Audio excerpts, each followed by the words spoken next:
The wind howled across the barren plains, carrying with it the smell of dust, cattle, and the faint promise of rain that never came. It was the kind of wind that could scrape your soul clean if you stood in it long enough. And tonight, a girl with tear-streaked cheeks stood right in the middle of it. Her name was Clara Mae Dawson, the daughter of a ruined farmer whose debts had swallowed up everything he ever loved.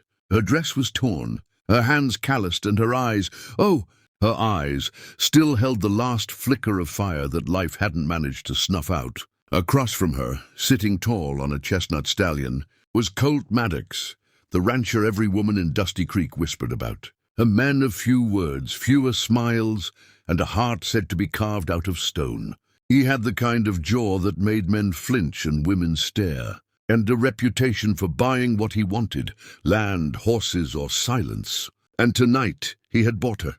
The auction was over. The men had gone home drunk with laughter. The town sheriff had pocketed his fee, and the dust was settling on the wooden platform where Clara's pride had been sold for $500, the exact amount her father owed to keep their dying ranch from being swallowed by the bank. Colt swung down from his horse and walked toward her. Every step he took echoed in her chest like a drumbeat of fate. She didn't look at him. "Couldn't? You paid for me," she said finally, her voice trembling but not weak.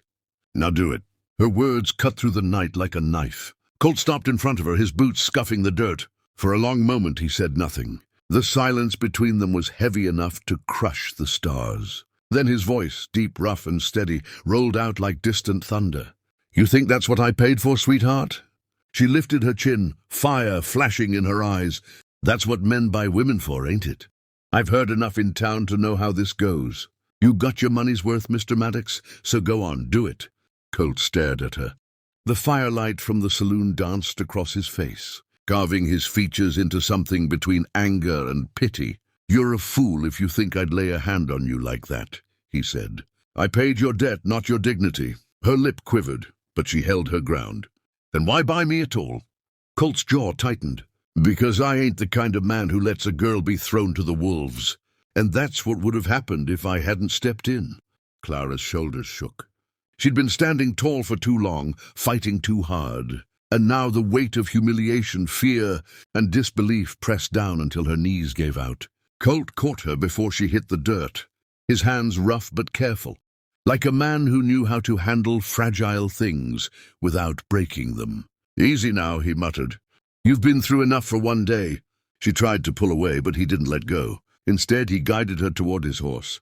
"You'll come with me to the Maddox ranch. I got work that needs doing and a roof that don't leak. You'll earn your keep fair and square. No man will touch you without your say, not while you're under my roof." Her eyes searched his for a hint of deceit. But all she saw was a man who'd seen too much of life's cruelty and didn't care to add to it. The ride to Maddox Ranch was silent except for the creak of leather and the whisper of the prairie wind. The moonlight turned the plains silver, and the stars looked close enough to touch. Clara's thoughts were a storm, disbelief, shame, gratitude, and confusion swirling inside her.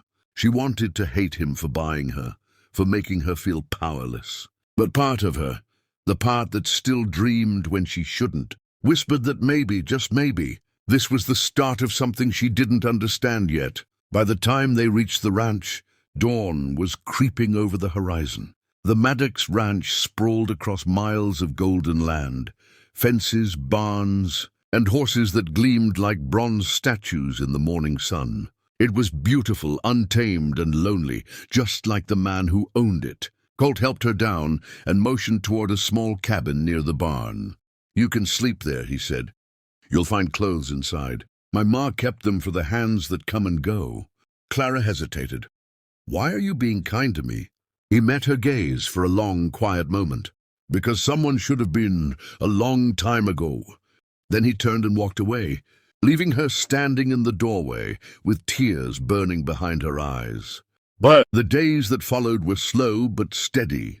Clara learned to mend fences, milk cows, and cook for the ranch hands. She kept to herself mostly, but every now and then she caught Colt watching her, not with desire, but with something deeper, something that made her heart race and her breath catch. One evening, as the sun dipped behind the hills and painted the sky in blood and gold, she brought him supper out by the corral. He was working with a wild mustang, muscles straining, jaw set, eyes fierce. She'd never seen anything so alive. When he finally calmed the horse, sweat glistening on his skin, he turned and caught her staring. "You keep looking at me like that, I might start thinking you like me," he teased, a rare smile tugging at his lips. She flushed. "I don't," she said quickly. He chuckled. "Good, don't. A woman like you deserves better than a man like me." But later that night, Clara lay awake in the small cabin, staring at the ceiling, hearing his words echo in her head. "A woman like you deserves better than a man like me." And for the first time since her father's death, she wondered if maybe she still had a future.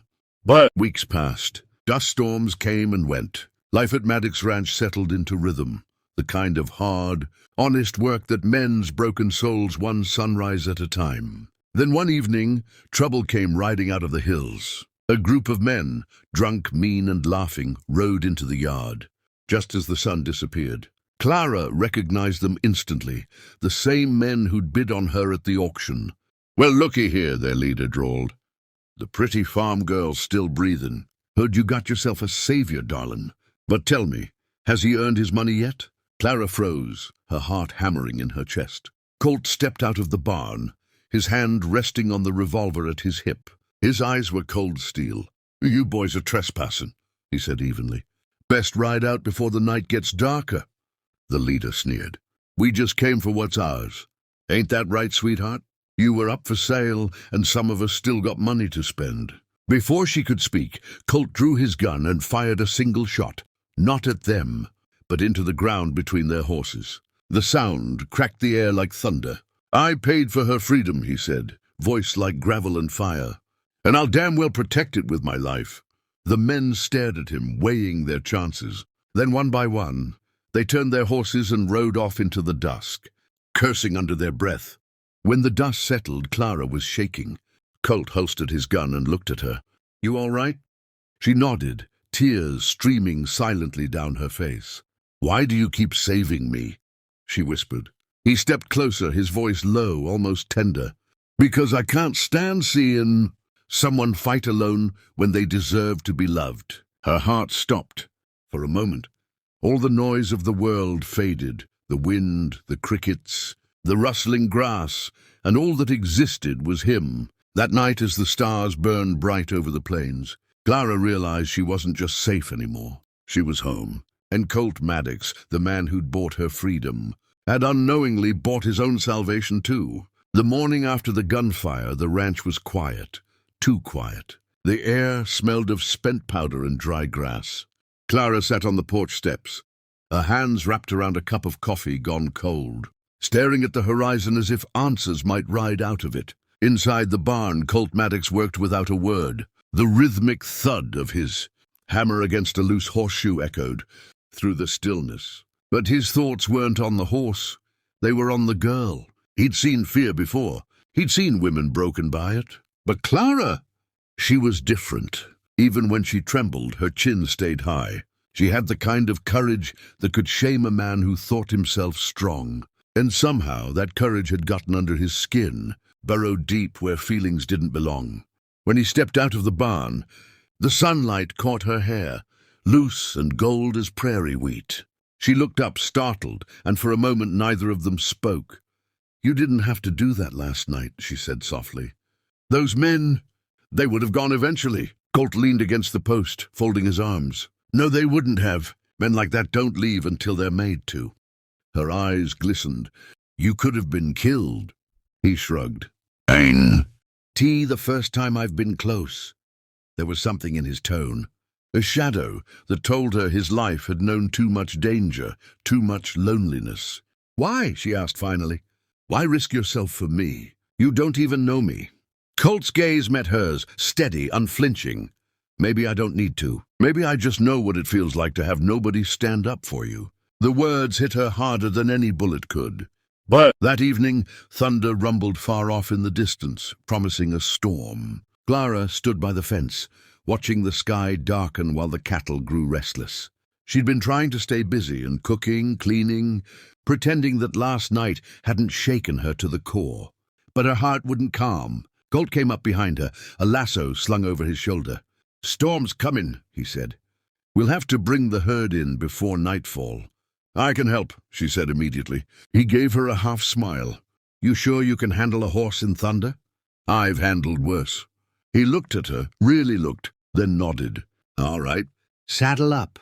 But the storm broke over the plains like a beast unleashed. Lightning split the sky, thunder rolled through the hills, and the cattle scattered like ghosts in the rain.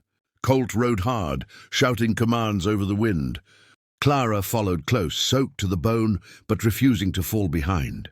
When one young calf bolted toward a gully, Clara spurred her horse without thinking. "I got it," she yelled. "Clara, wait!"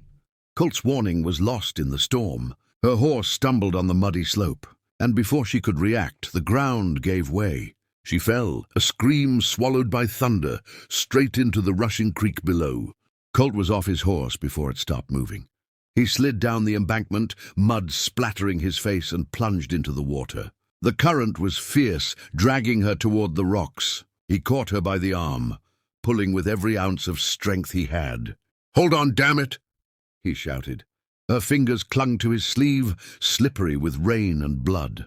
For a moment it felt like the river would tear them apart, but then, with one last heave, he dragged her onto the bank. She lay coughing, gasping for breath, her hair plastered to her face. Colt knelt beside her, his chest heaving, rain pouring down like the sky was crying with them.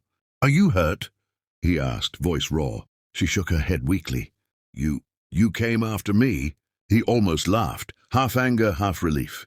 "Course I did. You think I'd let you drown on my land?" But the look in his eyes said something else entirely. He brushed a wet strand of hair from her cheek, his fingers trembling slightly. "Don't you ever scare me like that again," he murmured. She blinked up at him, her heart racing for reasons that had nothing to do with fear. "Then don't give me a reason to run," she whispered. For a long moment the storm was the only sound. Then Colt leaned closer, not to kiss her, but to press his forehead to hers, the rain dripping between them like tears. "I ain't gonna let anything happen to you," he said quietly. "Not now. Not ever."